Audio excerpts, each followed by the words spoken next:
When I landed in Patna, India, my attention was immediately focused on the colorful tunics and pants worn by the women there. Although most women were covered from head to toe, I saw the beauty in their choice of clothing. Immediately, I realized my dress was not appropriate for the upcoming weeks I would spend there. As a result, my translator took me shopping to revamp my wardrobe with some classic Indian wear. This got me thinking, why is dress so different from culture to culture? Specifically, why is dress in India drastically different from dress in the United States? After my experience in India and my further study on this topic, I've come to a few simple conclusions.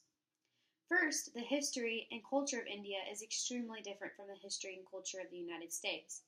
The history of India is founded on their Muslim and Buddhist beliefs and backgrounds.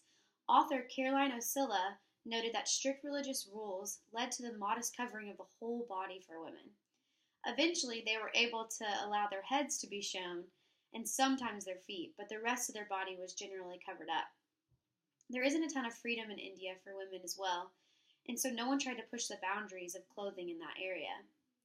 Director and founder of StyleTag.com, Yashada Shroff, found that although most of the body was covered, Bollywood played a huge role in the eccentric colors and the jewelry that was added. These things made the women feel a little bit more beautiful and had a little bit more control over their looks. This was contrasted extremely with the U.S. history and culture. The U.S. was founded on freedom. That was their desire and their intention when coming to America was to find freedom. So women felt the freedom to dress as they wanted, and gradually over the years, it became their choice what they wanted to wear. Another thing is India's values. Indian women pride themselves with their conservatism.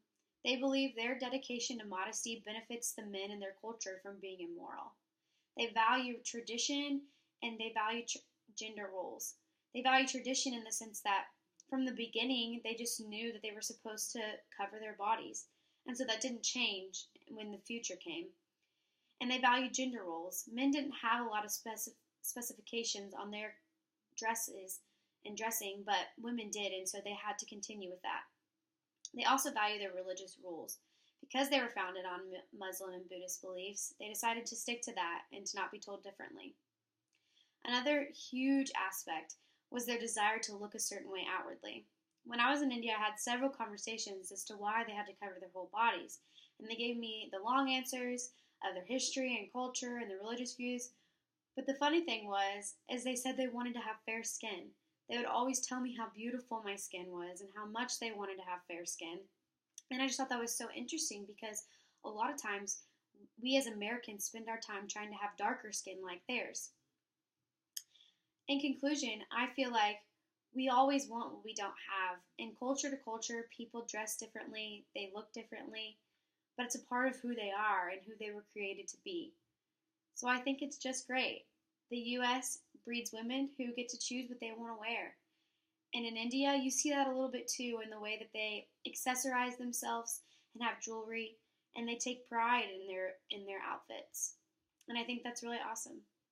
Thank you.